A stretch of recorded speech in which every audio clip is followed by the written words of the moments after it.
Hey there guys, it's Liam here again, and in this video I'm going to show you a CD based console called the 3DO. The model I have to show you today is by Panasonic. The unusual thing about the 3DO though itself is that it was made by a number of different manufacturers. Panasonic is just one of them, which is really unusual when you consider that, for instance, the Nintendo was made by Nintendo. You know, the Nintendo Entertainment System is made by Nintendo. Sega Mega Drive or Genesis, you know, is made by Sega.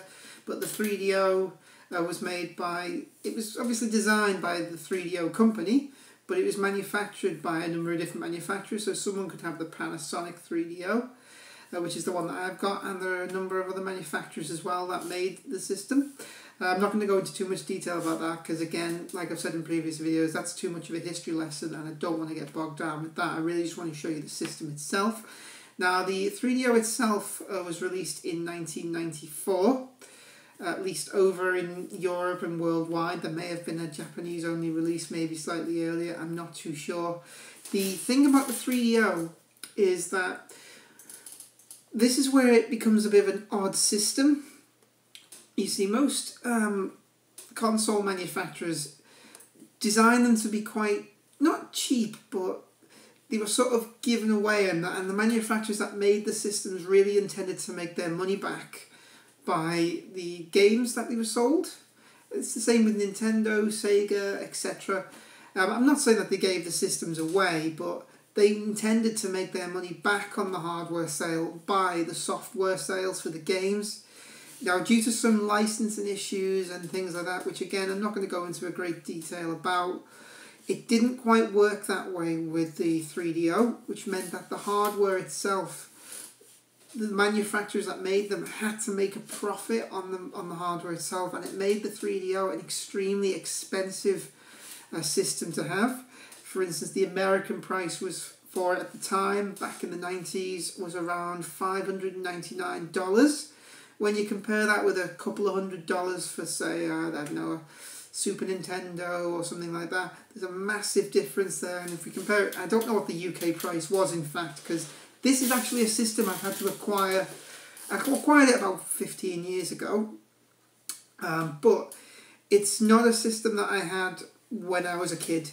It's not something that I managed to get for Christmas or for my birthday, because asking for a £500 or £600, whatever the price of it was back then, console was not realistic. And being a parent now, I understand that myself, that it's not realistic. It's really, really expensive. But anyway, enough of the history lesson. I'm going to go on now and show you the 3DO. See what you think. Okay guys, now this is the 3DO games console. As I said before, this is the Panasonic 3DO that I have. The same system does come in various forms, but this is the only one that I have. It is a CD console, so the games, in terms of the shape of the games, etc., there's nothing exciting to show there, because I will show the games in a moment, but there's nothing exciting to show with them because they are just CD games, so they don't vary very differently at all, in fact, from Sega Saturn and Sony PlayStation games, things like that. But here it is, the Panasonic 3DO. You've got your eject button here. It'll slide out, you put your CD in, push back in, there you go. You've got your power button here. You've got your controller input here at the front. And yes, strangely enough, there is only one controller input. There isn't another one on the side or in the back or anything like that. I'll touch on that again in a moment and explain exactly why they thought only putting one controller input in there was a good idea. I have no idea why, but here we are. So here's the side of it. Nothing exciting to see. The other side's exactly the same as well. Now here's the back. On the back, you've got your power automatically built in. Just a standard normal plug. This is the UK plug. On the back, got your AV. Right there. And you've also got an option of RF, but I mean, if you can use AV, why would you bother with RF anyway? And that's basically it. There isn't too much to show on this one because it is just a CD based system.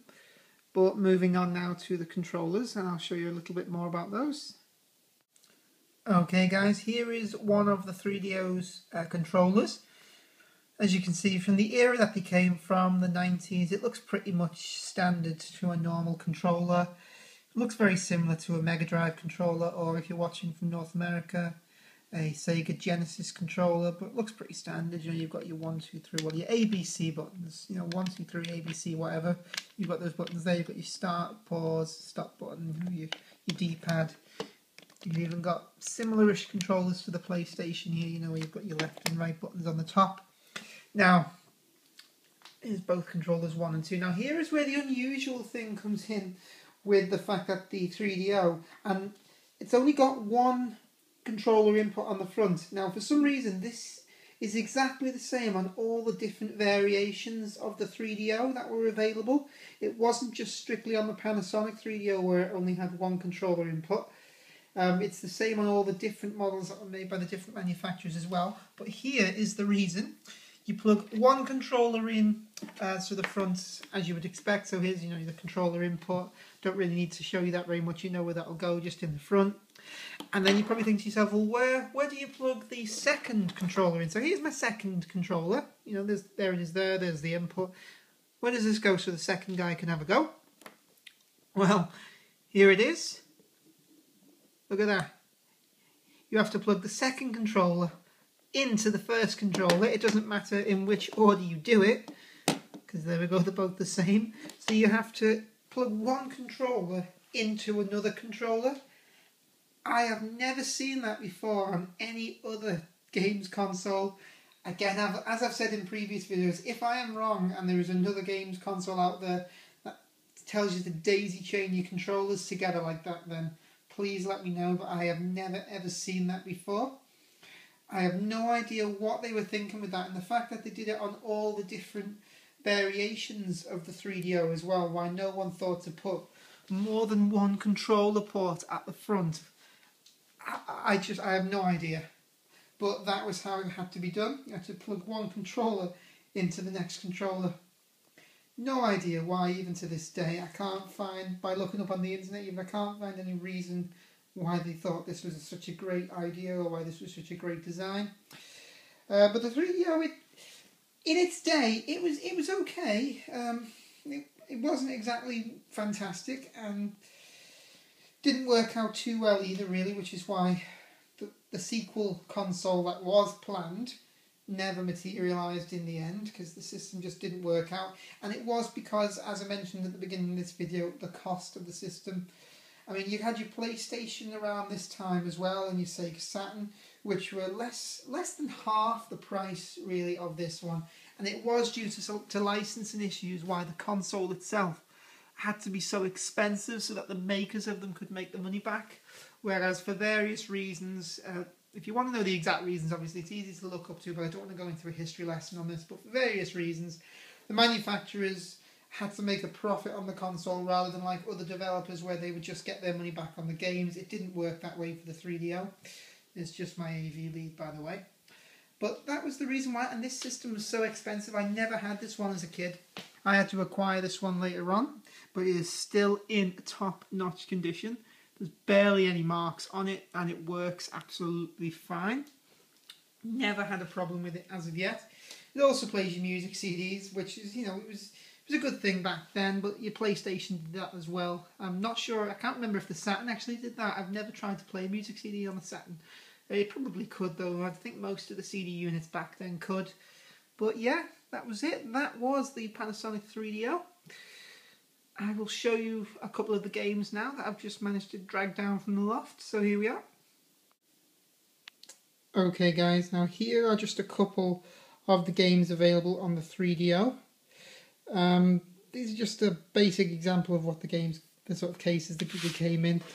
But as I said before, they're not much different really than your PlayStation or any other type of CD game boxes really. They're pretty similar on all of them. This one's just FIFA Soccer, the Need for Speed. Graphics on this are rubbish compared to today's standards, but this is a really good game. Even now, it's a really good racing game if you want to have a go. And FIFA Soccer, or FIFA Football as we call it over here, but I'm not too much into football games, to be honest with you, but I got this purely because I collect them. So there we go. So I'll show you one of the CDs now. Okay, so there it is, The Need for Speed. Really, really entertaining game. I like this one a lot. But The Need for Speed wasn't just available on the 3DO, of course you could get on loads of systems, but this is why there's not too much to show on the games. They're not unusual or, you know, unique in terms of like cartridge-based games these days. Just CD. There we go. It's your basic CD game. Instruction manual in there, of course. And that's it. It's just a couple of the games. There's the controllers, and here's the bad boy, extremely expensive bad boy itself, the 3DO. But if you are into collecting your retro games consoles, your collection's not going to be complete if you don't get one of these. Doesn't matter whether it's this one or one of the other types available. But have a look for them. You'll probably find them on eBay. They're not exactly cheap, but they're not as expensive as they used to be. Most consoles these days are getting more expensive as time goes on. I think it's still going to be a while yet before these ones actually become as expensive as they were when they were first released. But there we go. Well, there you go, guys. A very brief look at the 3DO system. One of the slightly lesser known CD consoles of its day. Mainly because of its price, it was lesser known unless you had a few bob. I certainly didn't, so there we go. But at least I've got one now, part of the collection. If you enjoyed this video, please rate the video, comment on the video. You know, as I've said on all my videos, it doesn't matter whether it's positive feedback, negative feedback. If I got any of my information wrong, by all means let me know. But thank you very much for watching and have a great day. Take care now.